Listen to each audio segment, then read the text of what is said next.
हमारे गोवर्धन में एक सखी, बहुत ध्यान से सुनो सब लोग, गोवर्धन की एक सखी कहीं कथा सुन रही थी, तो कथा में सुन करके गई कि ठाकुर जी तो गोपीन के घर माखन चुरावे जामे, और इतनो ही ना करें तो कहा करें, वो ठाकुर जी ने अपने सबरे सखा छोड़ रखे हैं गोकुल में, बोले सबरे ताड़ते देखते रह करो, जा गोपी के यहाँ बढ़िया माखन निकर रो होए करे, मोए आके बताए करो, वा के घर में माखन चोरी करवे जाऊंगो। सो सबरे सखा बस यही देखते रहे, ढूंढते रहे कौन सी गैया को बढ़िया वारो मक्खन को माखन निकरो है, सो लाला को संदेशा पहुंचानो, लाला चोरी करवे आएगो। अब ये कथा वो सामान्य सी सखी बैठ करके सुन रही थी, लेकिन उसने वो कथा को शब्द रूप ना मान करके उसको वास्तविक लगने लगा, और वास्तविक भाव का ये। यदि आपने हमारा चैनल अब तक सब्सक्राइब नहीं किया है तो जरूर करें और बेल आइकॉन दबाना ना भूले, ताकि आपको हमारी आने वाली सारी वीडियो की जानकारी सबसे पहले हो सके। तो चलिए शुरू करते हैं। प्रभाव हुआ कि उसने अपने घर में बढ़िया सोची कि मैं हूं ऐसा मक्खन निकारूं कि ठाकुर जी मेरे घरों चोरी करवे आमे। ब्रजभाषा समझ आ रही है ना? चंडीगढ़ कोई विलायत नहीं है, हैं? इतनी तो समझ ही सको। और भैया इतना नहीं समझ पा रहे हो तो फिर काय को वृंदावन जा रहे हो, और ये वृंदावन प्रकट उत्सव है, ब्रजभाषा तो होएगी। तो वाकई मन में भाव आयो। अच्छा एक और बात बताऊं, दुनिया में सब जगह कथा होती है, सब जगह ब्रजभाषा नहीं निकलती, मेरे से यही निकल रही है, और जेऊ ना पता क्यों निकल रही है। यहां तो 80 तुस्सी में काम होता है, और हम 3 दिना से मोए तोए पे चल रहे हैं। मोए जे नहीं चाहिए, तोए जे चाहिए। पंजाबी बड़ी प्यारी भाषा, पर हमसे नेकऊ ना है बोले। हमारे राम जी महाराज बहुत बढ़िया बोले, हमारे बी पराग जी तो गाती पंजाबी में। इनका एक गाना आया अभी अभी तो मैंने इनसे कहा, मैंने कि सुनो आप क्या गा रहे थे, मुक्के पैसी। मैंने कि उसका मतलब क्या, मतलब मुक्का मार। बोले अरे नहीं महाराज, वो मुक्के पैसी का मतलब वो नहीं है।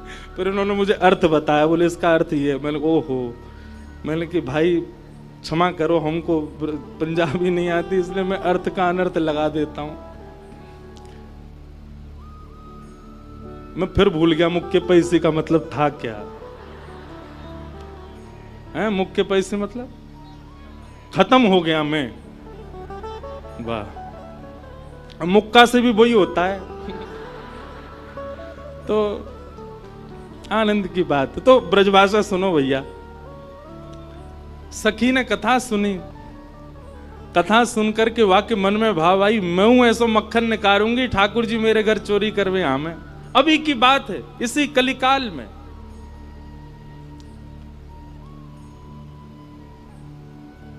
अब मक्खन निकाल लियो, निकाल करके माने मटका में मक्खन सजाए लियो, और वाकई मन में आई कि ठाकुर जी को कैसे पता चले कि मैंने मक्खन निकारो है। तो दर्शनार्थी दर्शन करने जाते थे, उन्हीं दर्शनार्थियों में मक्खन लेके जाती। तो सब तो सामग्री मंदिर में चढ़ा देते, वो चढ़ाती नहीं, पीछे खड़े होकर के वहीं से मक्खन के पात्र को ठाकुर जी को दिखाती, और ठाकुर जी दिखा कहती, धोरी गैया के दूध सो बढ़िया रात में जमाए करके मैंने दही निकारो, वह दही से ऐसो बढ़िया मक्खन निकारो लाला। लेकिन ये मैं तो दे के ना जाऊंगी, अपने घर में छीका पे लटकाए के रखूंगी, तेरी इच्छा होए तो चोरी करवे आ जाइयो। श्रीनाथ जी के मंदिर में जाके ठाकुर जी को लोभ देती है। वैसे कोई करे ऐसा, बढ़िया खीर बनावे, चंडीगढ़ से ही जावे वृंदावन, और ठाकुर जी को जाकर के बिहारी जी को के बिहारी जी आपके लिए खीर बनाए, पर हम यहां नहीं देंगे, चंडीगढ़ आके आओ, पाना है तो आप तो आ जाएं। लेकिन भैया एक बात बताएं, सोची समझी सूझबूझ से सेवा नहीं होती। सेवा तो अचानक आपके भाव से हो जाती है। बस सोच समझ करके करने वाला वो प्रेम नहीं होता। प्रेम सोच समझ के थोड़ी किया था, प्रेम तो हो जाता है।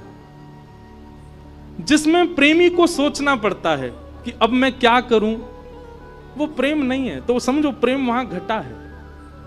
बस अपने आप हो जाए, सहज भाव से कुछ कर दिया और वो हो गया, वो प्रेम है। सखी ने मक्खन ऐसे ठाकुर जी को दिखाया, और लाला मेरे घर चोरी करवे आ जा, ऐसा बढ़िया मक्खन है। और वहां ने सब बता दियो, मंदिर से निकल के सीधे जाओगे, पोखरते दाएं मुड़ जाइयो, वहां से बाएं मुड़ जाइयो, वहां सीधे आइयो, वहीं मेरो घर है। और मैं घर के सब लोग सो जामे रात्रि में, तब आए जाइयो, चुपचाप चोरी करके जाइयो। लाला मैं बस इतना देखना चाहूं, सुबह उठूं तो मेरे मटका को मक्खन खत्म है गयो, मैं वही से प्रसन्न रह जाऊंगी कि लाला आयो। मुझे इच्छा ना है कि मैं तेरो दर्शन करूं, मैं तो पकड़ूं, मेरो मन बस ये कि मैं जो सामग्री बनाऊं तुम पाके चले जाओ। एक दिन निकल गया, ठाकुर जी नहीं आए। रोज सुबह सखी उठती है और मटकी उतार करके देखती है, मक्खन तो ज्यों को त्यों रखो है अभी भी। दूसरे दिन फिर नया मक्खन निकल, फिर गई ठाकुर जी को, लाला तू मान ना रहो मेरी बात, मैं तोकू दावे ते कह रही हूं, ऐसा मक्खन तेने पायो नहीं होगा, तो एक बार आ जा। दूसरे दिन भी ठाकुर जी नहीं आए, तीसरे दिन फिर आए गई, फिर से आकर के ठाकुर जी को लोभ दे। अब वो रोज नए नए मक्खन निकाल के लावे और पीछे से ठाकुर जी को दिखावे। तो श्रीनाथ जी मंदिर में खड़े हैं, ऐसे कटाक्ष नीचे नेत्र हैं, सामने कुंभन दास जी बैठ करके कीर्तन सुना रहे थे। ठाकुर जी खड़े खड़े खड़े खड़े, ठाकुर जी के मुख में से लार टपकन लगी, यहां ते लार गिरन लगी, और वह लार को सामने बैठे भाई कुंभन दास जी ने देख लियो। कुंभन दास जी बोले, जय जय जय जय जी, लार कैसे निकल रही है, का है गो, भूख लग रही है का? तो ठाकुर जी तो कुंभन दास जी से बात करते थे। ठाकुर जी, एक कुंभना, एक सखी आवे रोज और पीछे खड़ी खड़ी मही ते मक्खन दिखावे मुझे, और मुझको रोज लोभ दे के जाए, तुम चोरी करवे आ जाओ, तुम चोरी कर। अब मुझे तो यो भय लगे, जो कलिकाल है, जो कलयुग है, कलयुग में मैं यदि सचल है गयो तो सब पकड़ लेंगे मुझको। अब मैं बाकी यहाँ कैसे जाऊं, मेरे खावे को बड़ो मन कर रहा है। कुंभन दास जी के नेत्र सचल हो गए, बोले, जय हो नाथ, आपके रसोई घर भंडार में कोई कमी है? अरे इतनो मक्खन, इतनो दही, इतनो दूध, इतनी गौशाला, इतनी गैयान को दूध रोज आपके मंदिर में आवे, वही सखी कोई क्यों चाहिए? बोले, अरे तो तू ना समझेगो, वो बड़े प्रेम ते आवे और सब तो चढ़ा जामे यहाँ पे। अब देखो, हमने कोई सामग्री मंदिर में चढ़ाई, भोग लगी कि नहीं हमको क्या पता, इतने लोग लाते हैं सामग्री, सबका भोग लगता है, कोई जरूरी थोड़ी। पर वाकई मन में ये भावना है कि तुम मेरे घर आओ, दर्शन भले ही मत दो, पाके चले जाओ, मुंह को ये लगे कि हाँ तुमने पा लियो। कुंभन दास जी बोले, जय जय, तो बताओ कहा करना है, चलें चोरी करवे? कुंभन दास जी बोले, जे द्वापर ना है, कलयुग है, सोटा पड़ेंगे, तुम मुंह पड़ेंगे, मुंह कहा समाचार जागो, जय जय पिट गए हो। ठाकुर जी पिट गए। ठाकुर जी बोले, ना ना पिटेंगे तो ना है हम, खैर इतनी तो हमारी अभ्यास है चोरी को, लेकिन अकेलो ना जाऊंगा, तू चले तो चले। कुंभन दास जी बोले, मैं बड़ो बूढ़ो। कुंभन दास जी ये कौन से पता है? ये अब मैं खुद भूल गया, ये सबसे आगे वाले कुंभन दास ही हैं, वीणा लेके बैठे। कुंभन दास जी बोले, मैं बड़ो बूढ़ो, मैं कैसे जाऊंगा? बोले, कछु मत करियो, बस फुर्ती रखियो, फुर्ती, बाकी सब मैं संभाल लूंगा। बड़ी प्यारी कथा है। इस कलिकाल में रात्रि में ठाकुर जी की शयन आरती हुई, ठाकुर जी शयन को चले गए, सब दर्शनार्थी अपने अपने घर को, मंदिर परिसर के सब लोग अपने घर को चले गए। ठाकुर जी ने कुंभन दास को इशारा कर दिया, बोले, जैसे सब जाएं पीछे खिड़की पे आ जाइयो। सब चले गए। जैसे कपाट बंद हुए, कुंभन दास जी पीछे खिड़की पे खड़े हैं, प्रतीक्षा कर रहे हैं। इतने में कहा, देखो खिड़की में से साक्षात श्रीनाथ जी सचल है करके निकल करके बाहर आ रहे हैं, और आए करके कुंभन दास जी के कंधा पे अपने दोनों पांव लटकाए लिए बैठ गए, और ऐसे मूड पकड़ लियो सिर। बोले, चल कुंभना। बोले, जानो कहां को? बोले, तू चल, मैं बता रहा हूं ना, यहां से सीधे चल, आगे पोखर आएगा, माते दाएं मुड़ जाइयो, फिर माते बाएं मुड़ जाइयो, बाएं तो फिर सीधे जाइयो, सीधे तो फिर बाएं मुड़ जाइयो, मही हवा को घर। कुंभन दास जी बोले, पूरी दुनिया आपका पथ जानती है, पर आप अपने प्रिय का पथ जानते हो नाथ। ये सौभाग्य है उस सखी का कि आप उसका पथ जानते हो, आप उसका मार्ग जानते हो। कुम्मनदास जी ने दोनों पाम पकड़ रहे, छोटे से ठाकुर जी कंधा पे बैठे हैं और सब बता रहे हैं, यहाँ तो मुड़ जा, यहाँ तो मुड़ जा, सीधा चल। अब देख जे आगोवा गोपी को घर, अब मैं मुख्य द्वार ते तो जाना सके, तो कहा कियो अपनी पीतांबरी फेंकी ऊपर छत पे, और वहां पे है के ऊपर ठाकुर जी चढ़ गए, फिर कुम्मनदास खींच लियो और छत से सीधे अंगना में पहुंचे। मां देखी एक छींका पे मक्खन रखो। ठाकुर जी देख वो धरो। कुम्मना तू खड़े हो जाओ, मेरे पाम पकड़ लियो, देख या मक्खन खाएंगे हम। कुम्मनदास जी खड़े हैं और ठाकुर जी अभी तो लटका के पाम बैठे हुए, अब ठाकुर जी ने दोनों कंधान पे पाम धरे, सिर पकड़ करके धीरे धीरे उठे, छींका पकड़ लियो और छींका में ते ठाकुर जी मक्खन निकारे और मक्खन निकाल के चाटे और प्रेम से पामे। कुम्मनदास जी बोले जय जय, मैं हूं आया हूं संग में मुंह पवाए दो। अरे अरे मैं तो भूल ही गया, रुक जा, बड़ो जोर को मक्खन है। निकाल करके ठाकुर जी ने पायो और जितनो जीव में आयो बाकी जो बच गयो, ऐसे नीचे हाथ करके कुम्मन जल्दी मुंह खोल अपनो।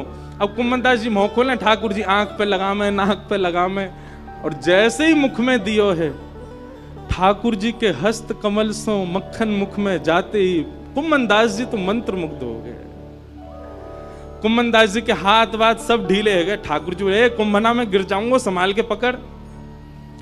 हाँ जय जय पकड़ू। जैसे ही पकड़ करके ऊपर ने देखना चाह रहे कैसे चोरी कर रहे हैं ठाकुर जी, जैसे ही ऊपर दृष्टि करी, ठाकुर जी की धोती ढीली है कि नीचे सरक रही। कुम्मनदास जी बोले जय जय जय जय जय जय, हो है जाएगी, जल्दी आगू पकड़ो। सोई ठाकुर जी ने 4 भुजा धारण करी, 2 भुजा से तो अपनी धोती पकड़ी और 2 भुजा से छींको पकड़ के खड़े हैं। कुम्मनदास जी बोले जय हो चतुर्भुज भगवान। शंख चक्र गदा पद्मधारी चतुर्भुज तो बहुत देखे, पर मक्खन चोरी कर, मक्खन हरण चतुर्भुज पहली बार देखे। बोलो मक्खन हरण चतुर्भुज नाथ की। 2 भुजा से धोती पकड़ के बैठे हैं, 2 भुजाते छीको पकड़ रखो है।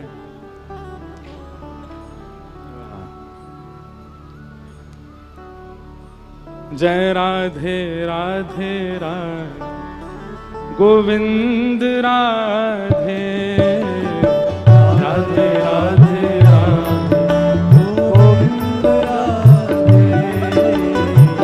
राधे राधे राधे गोविंद राधे राधे राधे गोविंद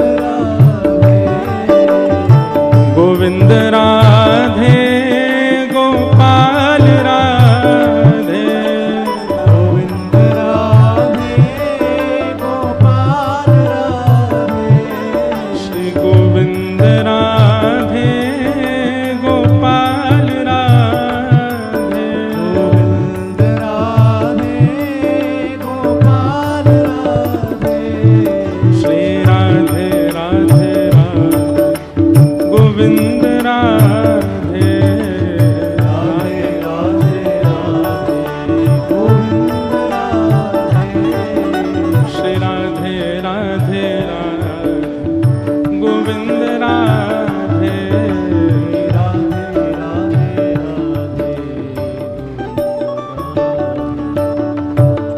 चतुर्भुज रूप में ठाकुर जी प्रकट है गए। कुम्मनदास जी वह रूप को देख करके आनंदित है गए।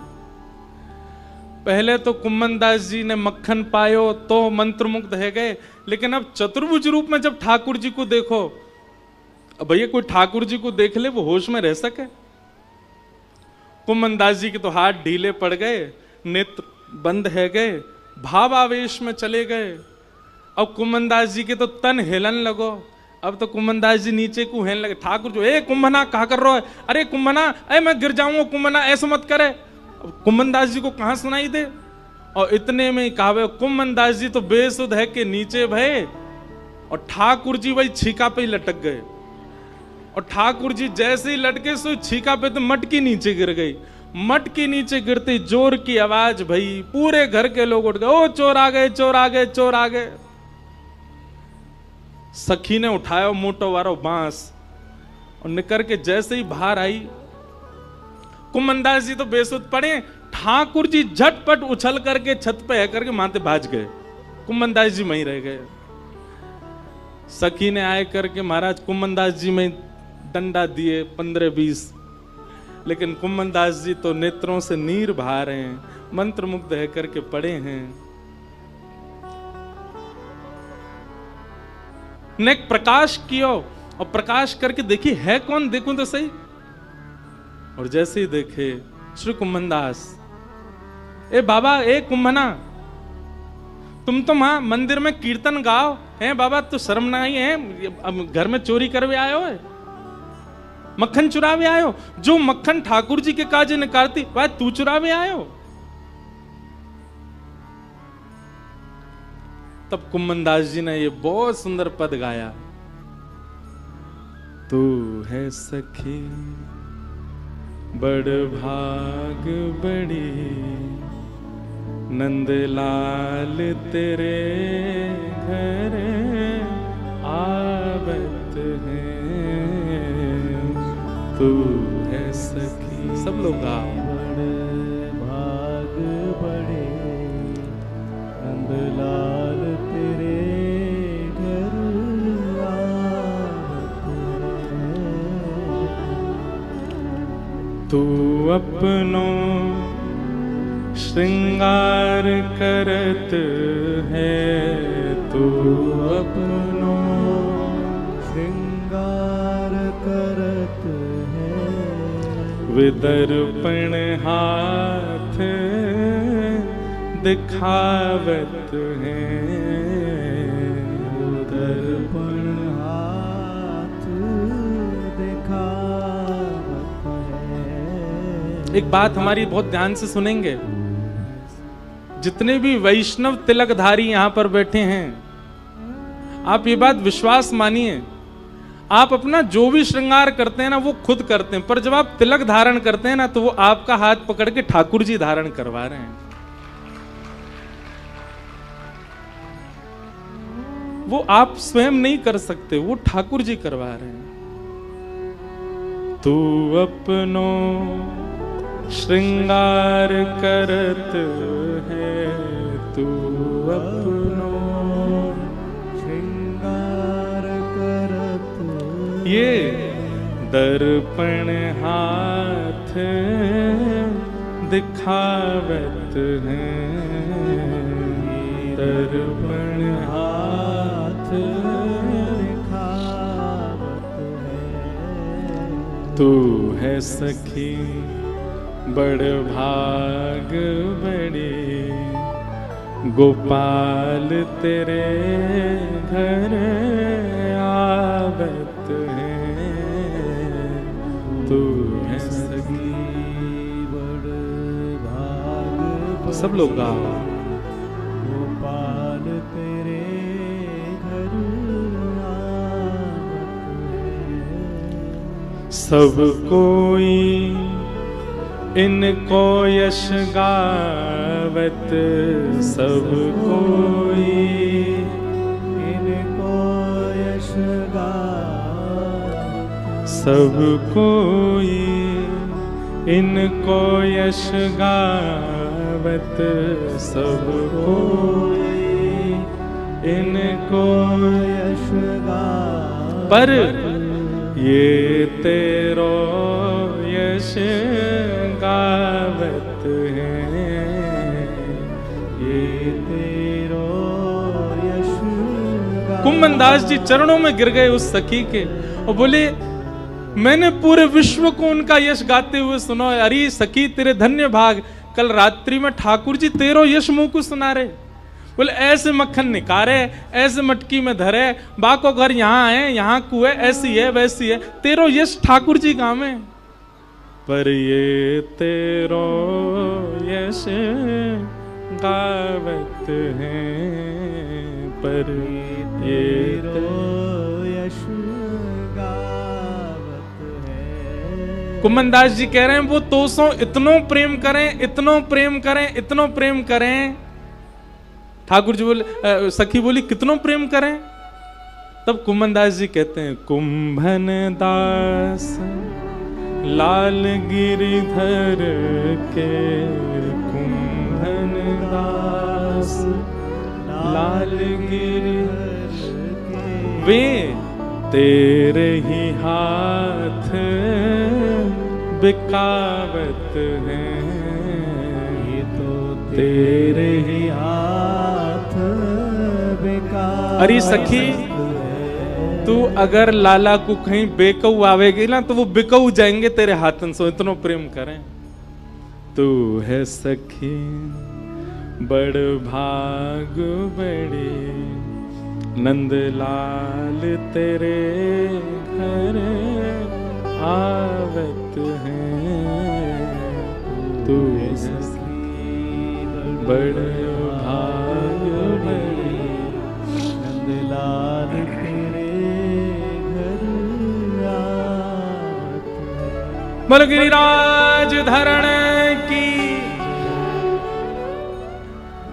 नारद जी महाराज यही समझा रहे हैं व्यास जी को कि व्यास जी, आप ऐसा यश लिखो ठाकुर जी का जिसको सुनकर के श्रोता को ठाकुर जी से प्रेम हो।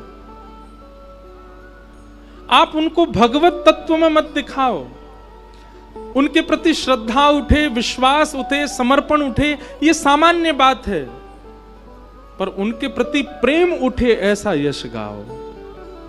तब वेद व्यास जी महाराज ने श्रीमद् भागवत ग्रंथ की रचना की। बोलो भागवत महापुराण की। श्रीमद् भागवत का एक ही उद्देश्य है, आपके भीतर श्रद्धा प्रकट करना नहीं, आपके भीतर आस्था प्रकट करना नहीं, आपके भीतर ठाकुर जी के प्रति अनुराग प्रकट करना नहीं, आपके चित्त में ठाकुर जी के प्रति प्रेम प्रकट हो। वो प्रेम के अधिकारी केवल वही हैं और कोई है ही नहीं संसार में। ये भागवत जी प्रस्तुत करते हैं, इसलिए भागवत जी की रचना सामान्य नहीं है। भागवत ग्रंथ,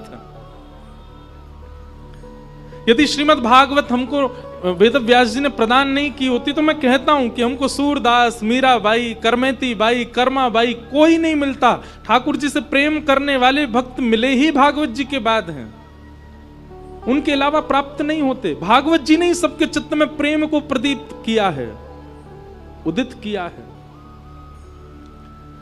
ऐसी भागवत जी की रचना हुई और श्रीमद् भागवत रचना करके वेद व्यास जी महाराज ने सबसे पहले श्रीमद् भागवत जी को अपने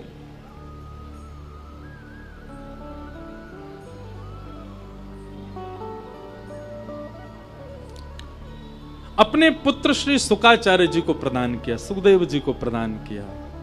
यम प्रव्रजन्तमनुपेतुमपेत कृत्यम द्वैपायनो विरह कातर्या जुहाव पुत्रेति तन्मयतया तर्वोभिनेदु तम सर्वभूत हृदयं मुनिमानतोस्मि। जितने भी पिता यहां पर बैठे हैं बहुत ध्यानपूर्वक सुनिएगा। संपत्ति पुत्र को नहीं देनी चाहिए, तो किसको देनी चाहिए? संपत्ति पात्र को देनी चाहिए। पुत्र जब तक पात्र ना बन जाए तब तक उसको अपनी संपत्ति मत दो। तो पिता का कर्तव्य है, पहले पुत्र ने जन्म लिया था, पर पिता का कर्तव्य क्या है, मां का कर्तव्य क्या? उसको पात्र बनाए, उसको योग्य बनाए।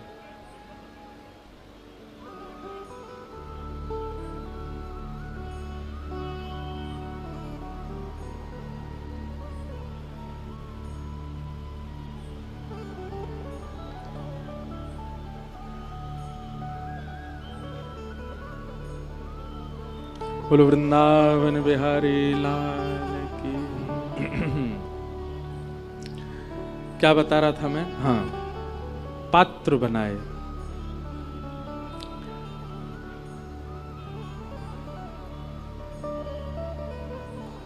वेद व्यास जी महाराज ने अपने पुत्र श्री सुकाचार्य जी को प्रदान किया और सुकाचार्य जी ने फिर वही भागवत की कथा राजा परीक्षित को सुनाई। प्रश्न होने लगा कि राजा परीक्षित कौन है?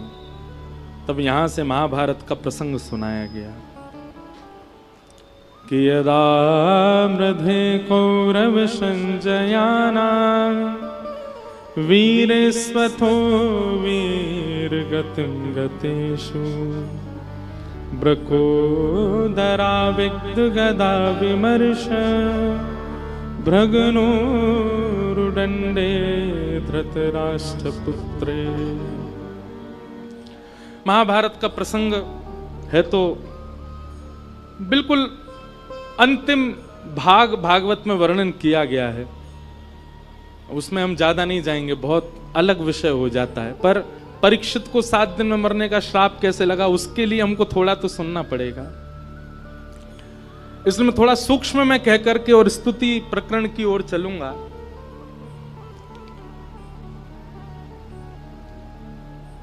पांडव जब युद्ध जीत गए, उन पांडवों को छल पूर्वक मारने के लिए अश्वत्थामा ने अर्धरात्रि में जाकर के प्रयास किया मारने का, पर पांडवों को भगवान कहीं और ले गए। उसने सोते हुए द्रौपदी के 5 पुत्र मार दिए।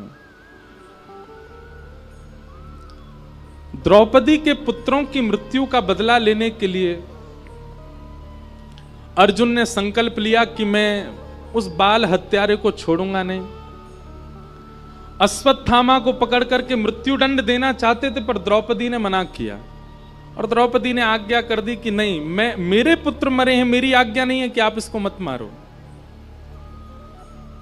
अश्वत्थामा का अपमान करके छोड़ दिया, परंतु अश्वत्थामा के मन में भाव आया, बदला तो मैं लूंगा पांडवों से, और बदला लेने की भावना से पांडवों के एकमात्र बचे हुए वंशधर को मारने के लिए, उत्तरा के गर्भस्थ शिशु को नष्ट करने के लिए उसने ब्रह्मास्त्र छोड़ा। भगवान ने उत्तरा के गर्भ में प्रवेश करके बालक की रक्षा की। वही बालक परीक्षित हैं। जो लोग आते जा रहे हैं चुपचाप आके बैठ जाओ, बेचारे ऐसे लग रहे हैं जैसे कैद से छूट के आए हैं सबरे। आज सिक्योरिटी वालों ने इनको आने नहीं दिया, बेचारे अब आ रहे हैं।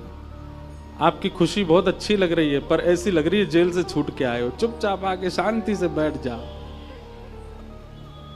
वैसे एक बात कहें, आप लोग बाहर जब जाते हैं ना पंडाल से, तो वास्तव में आप फिर से कैद में चले जाते हैं संसार के में। लेकिन जैसे ही आप कथा में आते हैं, मानो ऐसा ही लगता है कि कैद से छूट के मुक्त हो गए हों, अपनों के पास आ गए। अपने कौन है? श्री श्याम सुंदर, श्री किशोरी जी। इसलिए बड़ी प्रसन्नता है, आप सब छूट छाट के आए हो, बैठ जाओ।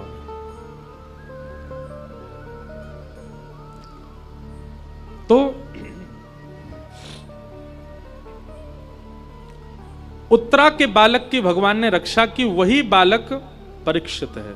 हमारे पूज्य पिताजी महाराज के पूज्य गुरुदेव अनंत श्री विभूषित श्री रामानुज प्रपन्नाचार्य गुरु जी, वे अपनी टीका में एक बहुत अच्छी बात लिखते हैं, बहुत सावधानी से सुनना। उनका कहना ऐसा है कि जिस व्यक्ति ने अपने संपूर्ण जीवन में श्रीमद् भागवत का आश्रय लिया है, जय हो, पूज्य श्री भगवत धाम वाले महाराज जी हमारे मध्य पधारे हैं। बोलो गंगा मैया की जय। जय। बिल्कुल ध्यान पूर्वक बैठो।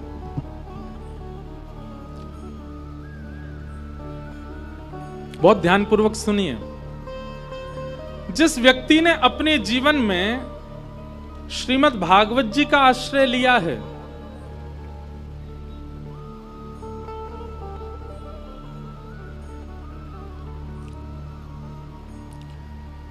ऐसे व्यक्ति को यह बात विश्वास मान लेनी चाहिए कि जिस प्रकार परीक्षित की रक्षा ठाकुर जी गर्भ में जाकर के करके आ चुके हैं, हमारी रक्षा भी ठाकुर जी नहीं की है। क्यों? ठाकुर जी ने परीक्षित की रक्षा क्यों की? कारण एक ही है, क्योंकि ठाकुर जी जानते हैं भविष्य में चल करके मेरे भागवत का सर्वश्रेष्ठ श्रोता होने वाला है। अपने भक्त बहुत प्रिय हैं ठाकुर जी को, वैष्णव बहुत प्रिय हैं। उनकी हर स्थिति में ठाकुर जी रक्षा करते हैं। और निश्चित है जो भी वैष्णव रूप धारण करता है इस कलिकाल में, उसकी निश्चित है कि मातृगर्भ में ठाकुर जी का उसको दर्शन हुआ है, ठाकुर जी ने उसकी रक्षा की है, इसीलिए वो वैष्णव भाव में आ चुका है। परीक्षित की भगवान ने रक्षा की। भगवान द्वारिका जा रहे थे, उत्तरा के गर्भ के बालक की रक्षा करके भगवान जैसी रथ में बैठे, कुंती ने भगवान की स्तुति गाई। इतनी सुंदर स्तुति है कुंती की, अद्भुत। कि नमस्ये पुरुषं त्वाद्यं ईश्वरं प्रकृते परम् अलक्ष्यं सर्वभूतानां अंतर्बहिर्वस्थितम्।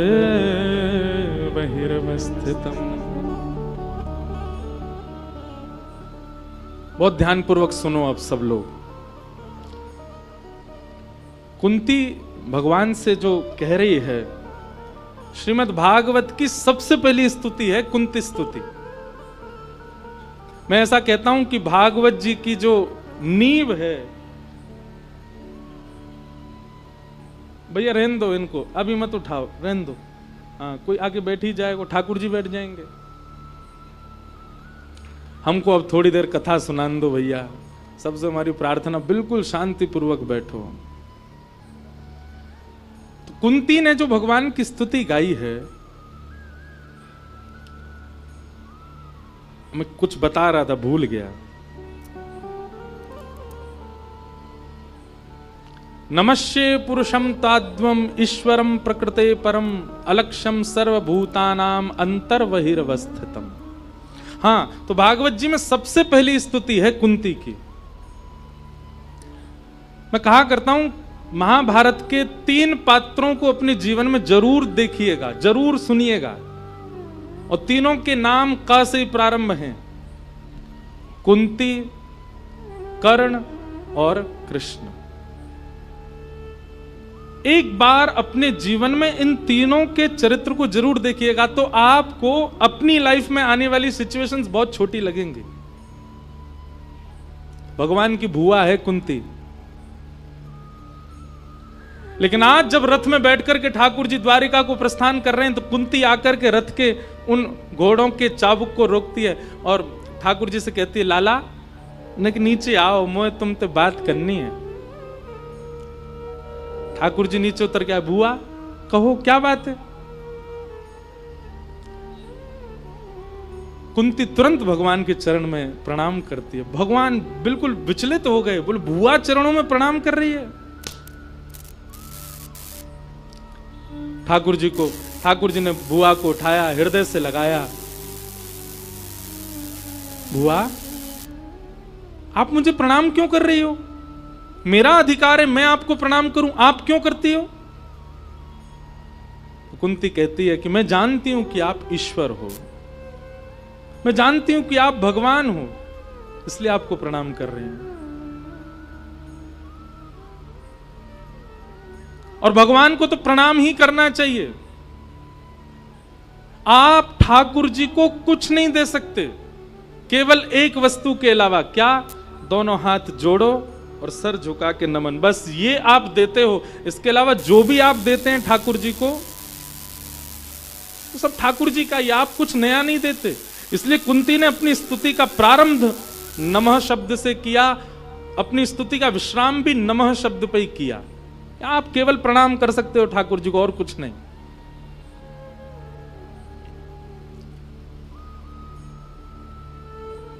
भगवान कह रहे हैं, बुआ अब ये क्या मेरे को भगवान भगवान बोल रही हो? कुंती कहती मैं बोल नहीं रही हूं, मैं वास्तविकता आप भगवान हो, इसलिए आपको प्रणाम कर रही हूं। ठाकुर जी बोले, अच्छा मैं भगवान हूं? बोले हाँ। तो बुआ एक बात बताओ, भगवान तो सर्वव्यापी होता है। अब देखो ठाकुर जी अपने ही तत्व को अपने भक्त से सुनना चाह रहे हैं। भगवान कहते हैं मैं भगवान हूं बुआ? बोले हाँ भगवान हूं। तो भगवान तो सब जगह होता है? बोले हाँ। तो फिर मेरे द्वारिका जाने से आप विचलित क्यों हो रही हो? मैं तो भगवान हूं, मेरा निवास तो सर्वत्र है। इसका इतना सुंदर उत्तर देती हैं कुंती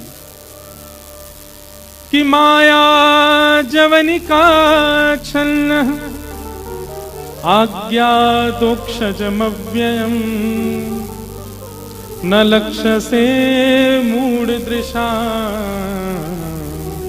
नटो नाट्य धरो यथा।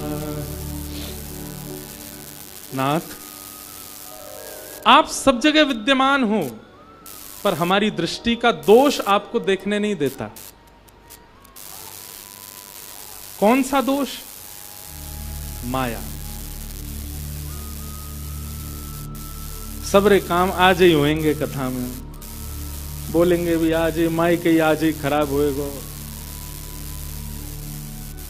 लेकिन हमने एक बात कही थी ना कि कथा में यदि लाइट जावे, माइक में कुछ गड़बड़ी हो, कुछ भी इस प्रकार छेड़छाड़ चले, तो यूं ही समझो ठाकुर जी आए हैं कथा में।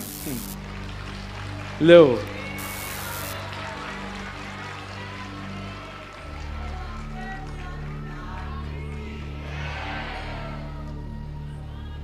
अब पता, वहां घूमते घूमते मंच पे आके बैठ गए होंगे, यही हमारी यहीं की लाइट ही चली गई।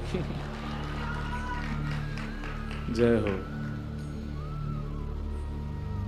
ठाकुर जी भी अद्भुत हैं। हमने एक बात कही थी ना कल कथा में, जैसा आप चाहते हो वैसा हो जाए, जो आप सोचते हो वैसा हो जाए, तो समझो ठाकुर जी आपसे नाराज हैं। इसीलिए आप जो चाहते हो वो हो जाता है आपके साथ। लेकिन आप जैसा चाहते हो वैसा ना होवे तो समझो ठाकुर जी आपसे प्रसन्न हैं। क्यों? प्रेम का ये स्वरूप है कि प्रेमी अपने प्रेमी को उसकी प्रिय वस्तु देने में बहुत परेशान करता है। ठाकुर जी छेड़ रहे हैं, बोले आज या को मन लग रहा हो कथा में, दारी के करण नहीं दूंगा। लेकिन भाव से सुनो आप। और मैं बार बार भूल और जाता हूं, मेरा ध्यान बहुत जल्दी टूट जाता है। कुंती स्तुति बहुत सुंदर है। तो भगवान ने पूछा कि मैं तो सर्वत्र हूं, फिर मेरे द्वारिका जाने से आपको इतनी परेशानी क्यों हो रही है? बुआ, मेरा तो निवास सब जगह है ना, और मैं सब जगह हूं तो एक रूप से द्वारिका में हूं, एक रूप से कण कण में, यहां पर भी आप रो क्यों रही हो फिर मेरे जाने से?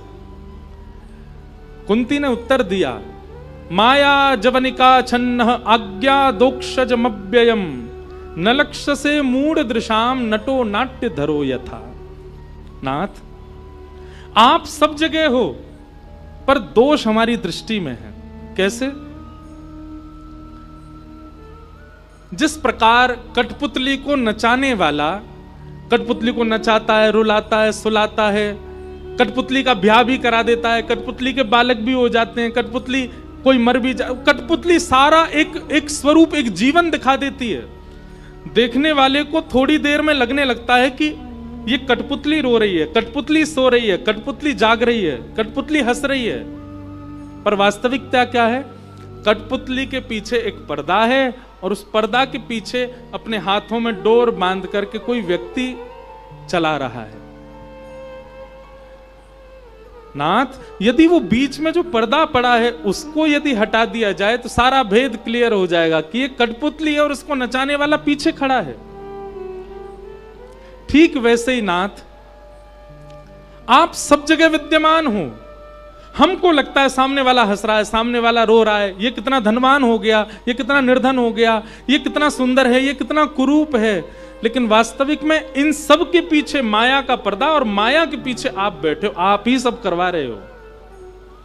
माया के कारण आप दिखते नहीं, लेकिन यदि हमारे जीवन में सद्गुरु आ जाएं तो सद्गुरु आकर के उस माया के पर्दे को हटा देते हैं, तो सब क्लियर हो जाता है कि ये संसार में सब मिथ्या है, सब करा ठाकुर जी रहे हैं।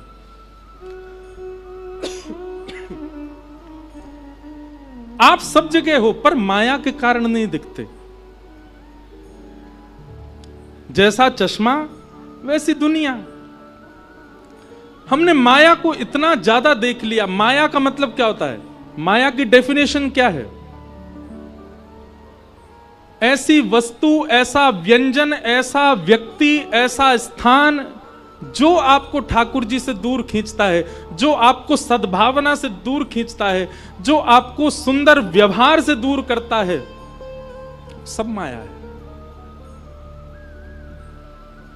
जिसके कारण आपके चित्त में क्रोध उत्पन्न होता है, जिसके कारण काम उत्पन्न होता है, जिसके कारण लोभ उत्पन्न होता है, वो सारी वस्तुएं माया हैं। और सीधी बात, जो ठाकुर जी को हमसे दूर कर दे वही माया है। ठाकुर जी जाके कारण हमसे दूर चले गए, वो माया है। और इसी माया के कारण ठाकुर जी नहीं दिखते। हो तो आप सब जगह पर माया के कारण नहीं दिखते नाथ। कुंती ने स्तुति गाई, और स्तुति गाते हुए कुंती ने अपनी स्तुति में एक शब्द कहा है, और वो शब्द क्या है? अद्भुत। यथा ऋषिकेश खलेन देवकी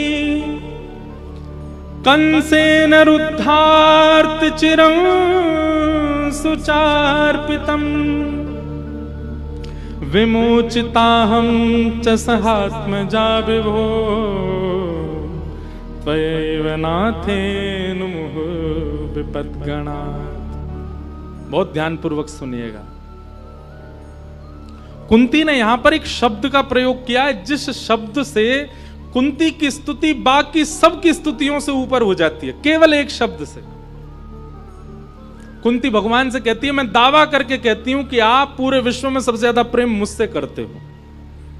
बंधुओं, सबसे पहले तो ये विश्वास अपने चित्त में जगाओ, अभिमान नहीं, पर यह विश्वास चित्त में जगाओ कि श्री राधा रमण जी मुझसे प्रेम करते हैं, श्री राधा वल्लभ जी मुझसे स्नेह करते हैं, श्री बिहारी जी का मुझसे प्रेम है। यह विश्वास आप दृढ़ कर लीजिए अपने चित्त में।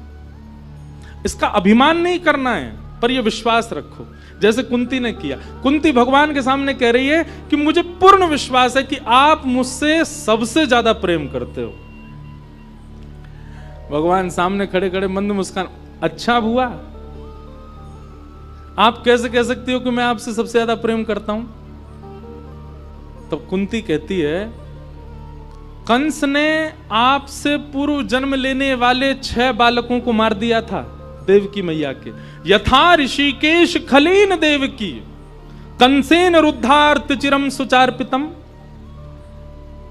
देवकी मां ने आपसे पहले 6 बालकों को जन्म दिया, उन 6 बालकों को कंस ने मार दिया।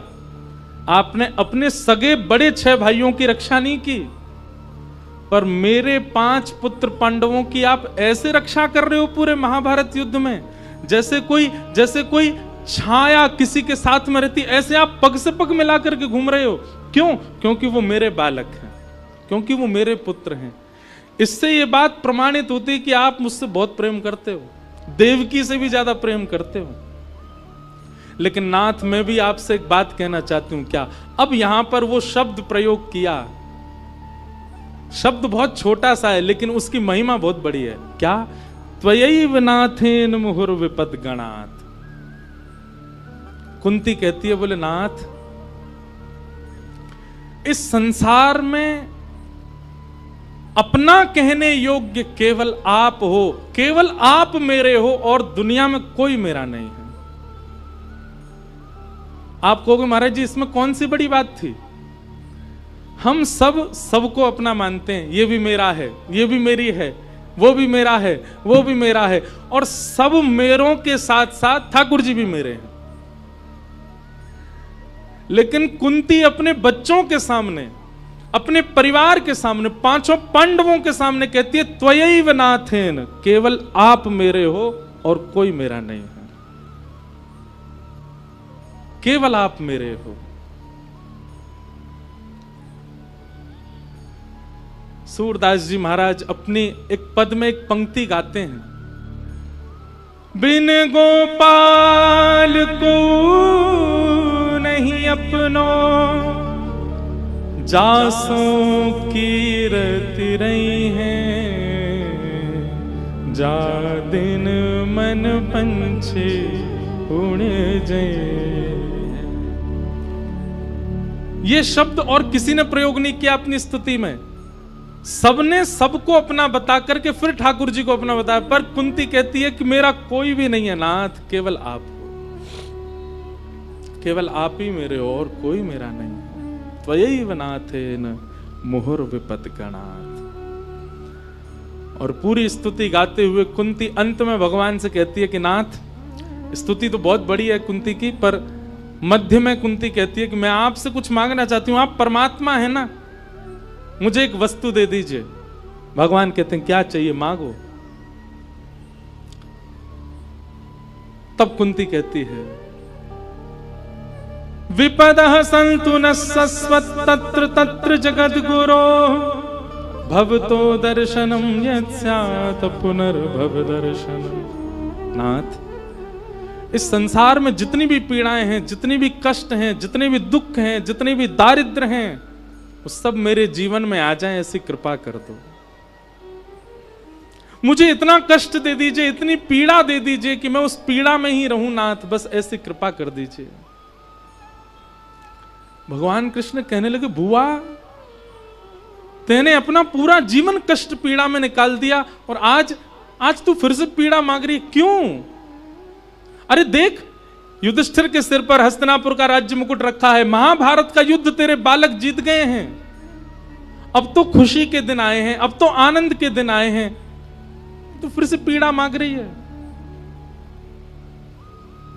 कुंती भगवान से कहती है, बोले नाथ, मुझे पीड़ा का सुख नहीं है, पर मैंने ये अनुभव किया कि जब से मेरे बालक हस्तिनापुर के राजा बने हैं, तब से आपने रट लगा रखी है कि अब मैं द्वारिका जा रहा हूं, अब मैं द्वारिका जा रहा हूं, अब मैं जा रहा हूं। हम लोग 14 वर्ष के वनवास में थे, लाक्षा भवन में जलाने का प्रयास किया, हमारे यहां पर ऋषि को भेज दिया, हजारों शिष्यों के साथ जाओ, जाकर के पांडवों के यहां भोजन करके जाओ। हर स्थिति में आपने आकर के हमारी रक्षा की, महाभारत के युद्ध में आपने रक्षा की, लेकिन आज जब हमारे जीवन में सुख आया, हमारे जीवन में आनंद आया, तो आप हमें छोड़ करके जा रहे हो। नाथ, मुझे दुख नहीं चाहिए, मुझे आप चाहिए, पर यदि आप दुख की घड़ी में ही साथ रहते हो तो मुझे वो दुख चाहिए। हमारे वृंदावन राधा वल्लभ परंपरा के एक रसिक हुए भोरी सखी, भोरी सखी जी का इतना सुंदर पद है, ऐसो दुख दीजो ही हमार,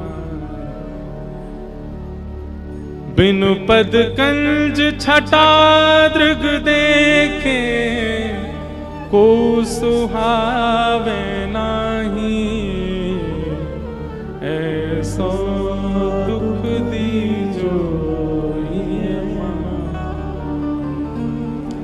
बस्ती छोड़ एकांत बिठावे, बस्ती छोड़ एकांत बिठावे, बातन सो घबराही,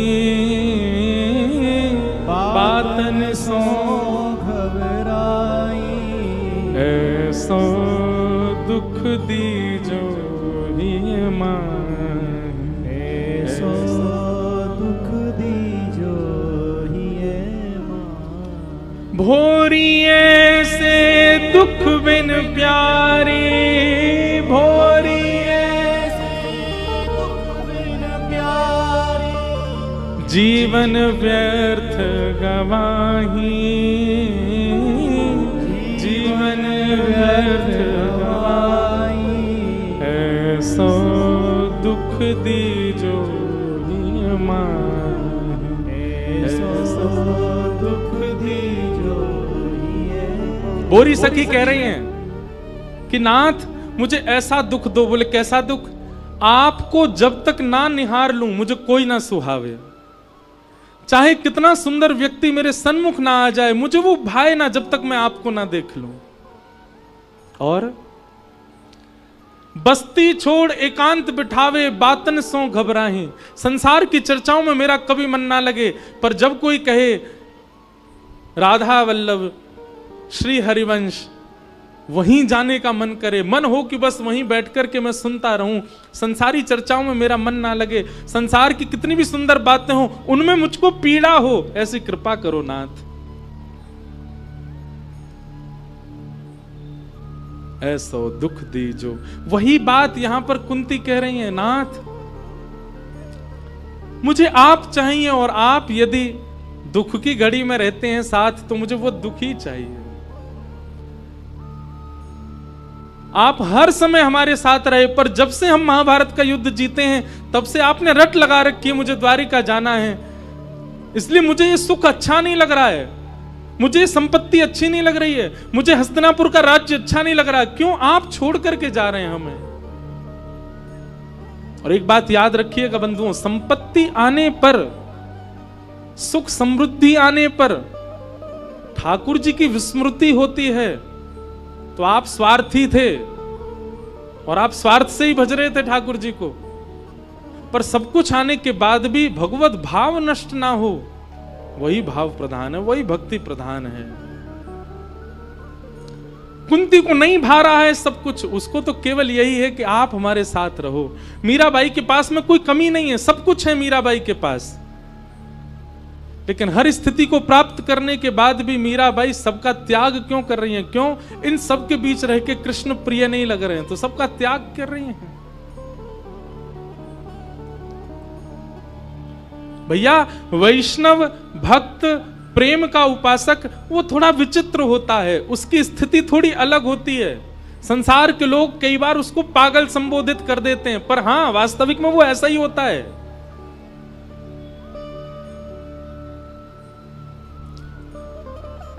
कुंती कह रही है नाथ मुझे दुख दे दो, पीड़ा दे दो, और इस प्रकार भगवान की स्तुति गाई कुंती ने।